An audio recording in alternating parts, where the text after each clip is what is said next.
folks. Welcome back to another collective reading.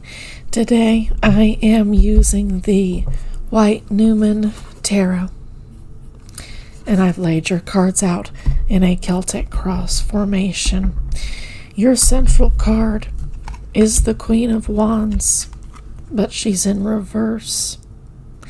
This is someone who has used their abilities, who has been motivated to use even their emotions in order to manipulate others, to manipulate a situation to get what it is that they want. Now, here's the challenge. You do have stuff coming in as a result of the work that you've got coming in. As a result of the work that you did is what I should say. But they may not be the results that you want. They may be painful ones. I wonder if you didn't ignore some warnings from the universe, because this is a highly psychic individual here, a highly magical person. You're someone who is deeply connected to your intuition, but the thing is, you don't use it for good. You don't use it for your best and highest good. I feel like this particular situation involved manipulation in order to get something that you really, really wanted, but now in the future, it's going to come at a cost. This is what happened in the past. This is the Devil card. What I heard when I was laying out the cards was a deal with the devil. You may be a Capricorn. There may be some Capricorn energy somewhere in your birth chart. We did just ingress into Pluto in Capricorn. Not reversed. Retrograde. That's the word. But we did just get back into Pluto in Capricorn retrograde as the last gasp of the era starting from 2008. Pluto in Capricorn was a very rough one, and that might have been a transformative period for you too. That might have been when you learned how to behave the way that you have, how to manipulate others for your personal gain. This is you using your emotional intelligence for personal gain, and you are getting the things that you want. Consciously, you're stable when it comes to your material resources that make you physically comfortable.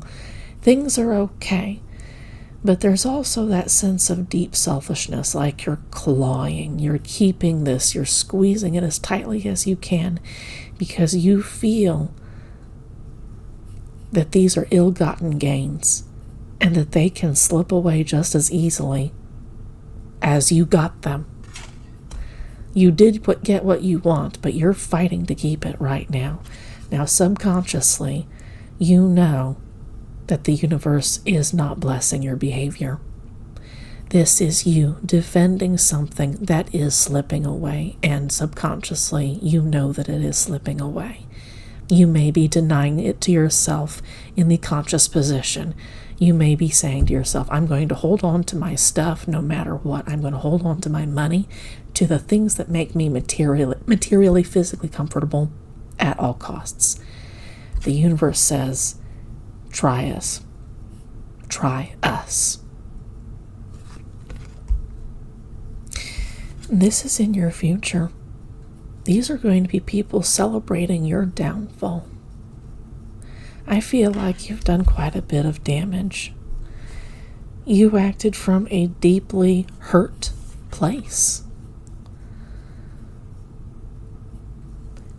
You've allowed whatever hurt came in from the past, you've allowed it to grow like a cancer inside your heart and transform you into someone that you wouldn't be if you had chosen your best and your highest good. It's not too late for you, okay? You can still turn things around, but that's going to take you fundamentally changing your motivations, your reason for existing. That's going to mean you taking a genuinely authentic, from the heart spiritual path and choosing your best and your highest good consistently over years, even when it is difficult, even when your culture, your society, your friends, your family, your romantic partners are all saying, you're not doing what we want you to do. This is going to require you becoming an entirely different person, but you deserve to feel the effects of reaching your best and your highest good, no matter what you've done in the past. This is in your advice. This is the 10 of Wands. It's in reverse. Burdens melting off, letting them go. In spite of everything that you've done, in spite of the consequences, there's still absolutely the possibility that you can come into a place where you can release what you've done and forgive yourself, but also release the burden of being criticized very heavily in your society, your culture, amongst the people that you hang out with. This is going to be you understanding that this is just you taking the L. This is take your burden, bear your cross. This is, for the time being, where you're meant to be. This is your outcome. What I do with these particular cards is I use them to help you navigate where you're going in the future. Something I notice that there's quite a bit of redness in these particular cards, and there's a theme there that's about fire, and I think of this as the fire of transformation. If you pay attention to justice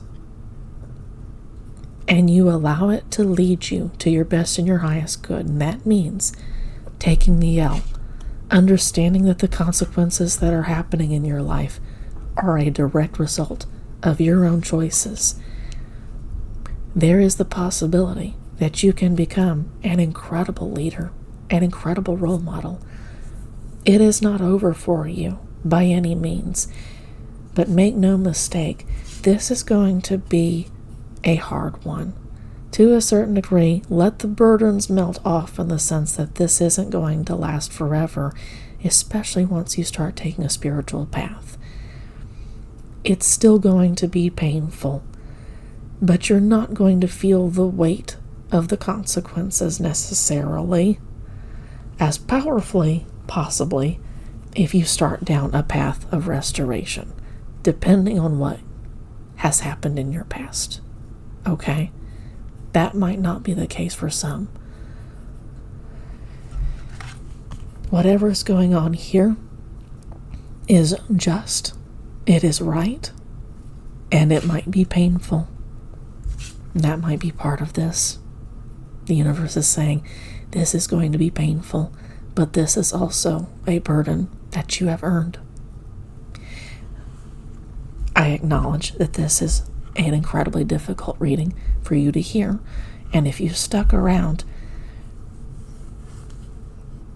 I hope that you do take a spiritual path. I do hope that you reach your best and your highest good. And this is your current environment. This is the 7 of Swords. It's in reverse. You're expecting someone to come after you and beat your ass. You're expecting someone to come after you. You're waiting for it. You're waiting for the other shoe to drop. You're just not sure when it's going to drop. This is in your hopes and fears, and this is what I'm talking about when it comes from a sense of woundedness. There's something about your particular past that has involved love, and it's possible that you've gotten burned. I guess when I look at this card, I kind of get a chip on the shoulder kind of feeling. Kind of like you got resentful towards a past love interest who may have picked someone else, and you're afraid of that situation repeating itself. And out of that particular situation possibly spawned this greater constellation of behavior that developed from one particular point and has grown you into somebody. Like, you can do a lot of damage. You choose to do a lot of damage. You have chosen to do a lot of damage in people's lives as revenge, acting out, because someone may have hurt you, they may have rejected you in a past love relationship, and I feel like that's just kind of stuck with you forever. It feels like you've not been able to heal from it, and you've not been able to move on. And in fact, that might be why that's there, is that that's the key to moving on, is healing that Knight of Cups in reverse, the one who just expects to be shit on when it comes to romantic encounters. You might have been through some rough romantic relationships, and it's just transformed the way that you treat the people that you date, that you would like to date. I could be speaking to anyone of any gender. This doesn't apply to any gender in particular. I know that I've got the Queen of Wands, but there is no gender at all in tarot. These are entities. This is about fire and water energy, and that's also a potentially volatile energy. This is someone whose fire has burned so hot that there is little to no love or compassion in your life. You shut down your emotions because you feel like that's what protects you. And in the end, it does protect you in a sense, but it alienates you. It doesn't protect. And that's all from me. Again, I respect that this was a hard message for you to hear, if indeed you did listen, if you stuck around. I hope you choose a spiritual path. I hope you choose to learn to grow from this. Take care of yourself.